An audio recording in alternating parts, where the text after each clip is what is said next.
जब भी आप किसी को भी 420 जो मामला आता है इसके बारे में आप किसी से भी जब डिस्कस करेंगे, खास करके कोई भी वकील साहब होंगे, सबसे पहले आपको वो एक 41A के नोटिस का प्रोविजन बताएंगे। कोई भी मामले जो हैं, जो 7 साल तक की सजा वाले मामले हैं, उसमें पुलिस किसी को भी जो वो सामने एक्यूज है उसे नोटिस देगी ही 41A का, डायरेक्ट अरेस्ट नहीं करेगी। दोस्तों, जब भी कोई मामले होते हैं चीटिंग से रिलेटेड, मतलब कि पैसे से रिलेटेड जितने भी मामले होते हैं, मान लीजिए किसी के भी साथ में कोई चीटिंग हुई, उसके अकाउंट से पैसा किसी ने उड़ा लिया, या फिर आप पर कोई भी मुकदमा दर्ज ऐसा हो गया कि आपने चीटिंग की है किसी के भी साथ में, चाहे उसके अकाउंट से पैसा निकाल लिया हो या फिर किसी भी तरह से पैसे की आपने ठगी की हो। अब ऐसे मामलों में आपके ऊपर आईपीसी का मामला 420, आईटी एक्ट का 66D और कई बार आईपीसी का ही 120 भी लगा दिया जाता है। कई बार कई पुलिस वाले इसमें 34 भी लगा देते हैं। तो डिपेंड करता है कि ऐसे मामलों में क्या किया जाए। कभी कभी तो एंटीसिपेटरी बेल के पीछे लोग भाग लेते हैं, कभी कभी नोटिस का इंतजार करते हैं और कभी कभी किसी से भी कानूनी सलाह लेकर जैसा वो बोलते हैं उस तरह से अपने केस को आगे बढ़ाते हैं। दोस्तों, होता क्या है कि मान लीजिए आपको अरेस्ट कर लिया, आपको जेल भेज दिया गया, अब आप जेल में हो या आपका सगा संबंधी जानकार कोई भी अब जेल में है। जेल जाने के बाद में कौन से वो 3 आधार हैं या कौन से वो 3 ग्राउंड्स हैं कि अगर उन ग्राउंड्स को आप फॉलो करेंगे तो आपकी बेल भी हो जाएगी और आपका सगा संबंधी जानकार या आप पर ही अगर वो केस है तो बाहर आ भी जाओगे, या कैसे आप एंटीसिपेटरी बेल ले पाओगे। आईपीसी 420, आईटी एक्ट का 66D और 120 भी आईपीसी का। इन सेक्शंस के बारे में हम बात करेंगे अपनी इस वीडियो में। ज्यादा कुछ जानने के लिए दोस्तों बने रहिए हमारे इस वीडियो के साथ। नमस्कार दोस्तों, फिर एक बार स्वागत करता हूं आप सभी का अपने इस यूट्यूब चैनल पर जिसका नाम है बेल लॉज। मेरा नाम है वीरेंद्र। दोस्तों, हमने हालांकि पहले बहुत सारी वीडियोस बनाई हैं 420 आईपीसी पर, 467 पर, 468 पर, 120B पर, किस तरह से 66D आता है पिक्चर में, किस तरह से बेल ली जाती है, कैसे एंटीसिपेटरी बेल लेते हैं, पुलिस नोटिस कब देती है, कब आपको डायरेक्ट अरेस्ट कर लेती है। उन वीडियोस को आप देखेंगे, आपके कानूनी अधिकार भी आपको पता चलेंगे। ऐसे 3 अधिकार दोस्तों होते हैं जिन अधिकारों को अगर आप फॉलो करें या फिर उन रेमेडीज को आप अगर इस्तेमाल करें, आप अरेस्ट ही नहीं होगे, आपको जेल जाना नहीं पड़ेगा और अगर कोई जेल गया है तो उसकी बेल हो जाएगी। दोस्तों, जो वो 3 आधार हैं उसमें से पहला आधार ये बोलता है, सबसे पहले जब भी आप किसी को भी 420 जो मामला आता है इसके बारे में आप किसी से भी जब डिस्कस करेंगे, खास करके कोई भी वकील साहब होंगे, सबसे पहले आपको वो एक 41A के नोटिस का प्रोविजन बताएंगे।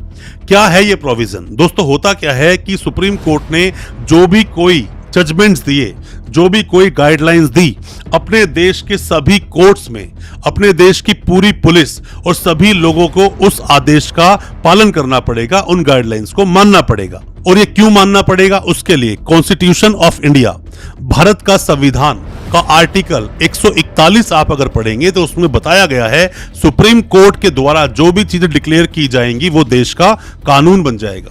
तो ऐसे ही 2 जजमेंट्स आए। 2 जजमेंट्स आए, एक तो आया Arnesh Kumar versus state of Bihar का 2014 का जजमेंट आया, और एक जजमेंट आया Satendra Kumar until versus central bureau of investigation का, जो कि 2022 में आया।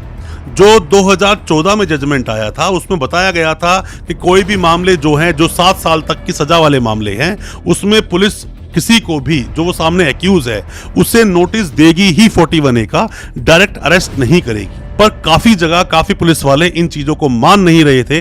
तो इसी को देखते हुए क्या क्या प्रिकॉशंस ली जाएंगी, क्या क्या स्टेप्स फॉलो किए जाएंगे, वहां पर सतेंद्र कुमार अंटिल का जजमेंट 2022 में आया और इसी जजमेंट को और ज्यादा विस्तार से समझाया गया। तो अगर आपको बिना नोटिस दिए अगर पुलिस ने अरेस्ट किया है तो यहां पर वो इलीगल अरेस्ट है, आपको छोड़ना पड़ेगा। पुलिस आपको छोड़ेगी, आप कोर्ट में एप्लीकेशन लगाएंगे तो वहां पर अगर आपको जेल भेजा गया है तो आपकी बेल उसी वक्त दे दी जाएगी। दोस्तों, आप में से कोई भी नए वकील साहब हैं, कोई भी लॉ स्टूडेंट हैं, अभी आप कानूनी जानकारी ले रहे हैं, आपका कोई सगा संबंधी जानकार अगर जेल में है या फिर आप पर भी कोई मुकदमा हुआ है 420 आईपीसी का, 66D का या फिर 467 का, 468 आईपीसी का, तो ऐसे मामलों में कई बार जो 41A का नोटिस पर जो सुप्रीम कोर्ट की गाइडलाइंस हैं वो फॉलो पुलिस नहीं करती है तो आपकी थाने से ही बेल हो जाएगी, क्योंकि ये इलीगल अरेस्ट कहलाता है। कोई भी किसी भी तरह की सजेशन आप चाहते हैं या ऑनलाइन कंसल्टेंसी चाहते हैं तो दिए गए नंबर पर व्हाट्सएप करें, हम आपको रिप्लाई जरूर करेंगे। हो सकता है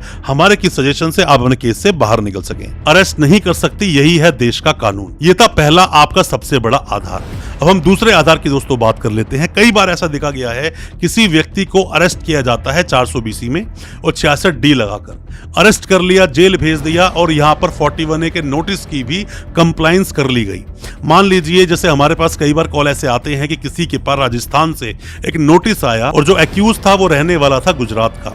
जैसे ही वो राजस्थान में इन्वेस्टिगेशन ज्वाइन करने के लिए गया तो तभी उसको अरेस्ट कर लिया वहां पर। ऐसे में इसीलिए हमेशा मैं आपको बोलता हूं, जब भी आपके पास 41A का नोटिस आए तो कोशिश कीजिए कोई भी कानूनी जानकार या कोई भी वकील साहब जो आपके जानकार हैं उन्हें आप साथ लेकर जाएं। वहां पर वो कई बार आपको बचा लेते हैं आपकी अरेस्टिंग से। काफी बार जो कानून पुलिस वाले फॉलो नहीं कर रहे होते वहां पर वो उसको ध्यान देते हैं और अगर फिर भी अरेस्ट कर लिया तो जैसे ही कोर्ट में पेश करेंगे वहां से वकील साहब आपकी बेल करा देते हैं। तो ऐसे में अगर आपके पास कभी भी 41A का नोटिस आता है तो किसी भी कानूनी जानकार को, किसी भी वकील साहब का या फिर कोई भी सगा संबंधी जानकार जो आपका कानूनी जानकार है उसे साथ लेकर जाएं। ऐसे ही पुलिस स्टेशन ना जाएं, आपकी बेल भी हो जाएगी। हो सकता है कि पुलिस आपको अरेस्ट ही ना करे और सीधा आपको एंटीसिपेटरी बेल की तरफ नहीं जाना चाहिए। सीधा अगर एंटीसिपेटरी बेल की तरफ जाओगे और बेल अगर एक बार डिसमिस हो गई तो वहां पर आप एक एक्यूज बन जाते हो और यहीं से फिर आपकी अरेस्ट होने की प्रक्रिया शुरू कर दी जाती है। इन चीजों को आपको समझना चाहिए। अब दोस्तों हम बात करते हैं आपके तीसरे आधार की, जिसमें कि आप बेल ले सकते हैं और अपनी अरेस्टिंग से भी आप बच सकते हैं। मान लीजिए कोई इंसान जेल में है, अब वो जेल में है और उसको लगभग 30 डेज हो चुके हैं, 45 डेज हो चुके हैं। 41A की कंप्लायंस भी हुई थी, मतलब नोटिस दिया गया था, उसके बाद ही पुलिस ने आपको अरेस्ट किया है। अब आपको 60 डेज का वेट करना है चार्जशीट के आने का। पर मैं आपको फिर यही बोलूंगा कि जैसे ही 59th डे आता है आपको फटाफट से एक डिफॉल्ट बेल लगा देनी चाहिए। डिफॉल्ट बेल पर डिटेल्ड वीडियो ऑलरेडी अवेलेबल है इसी चैनल पर।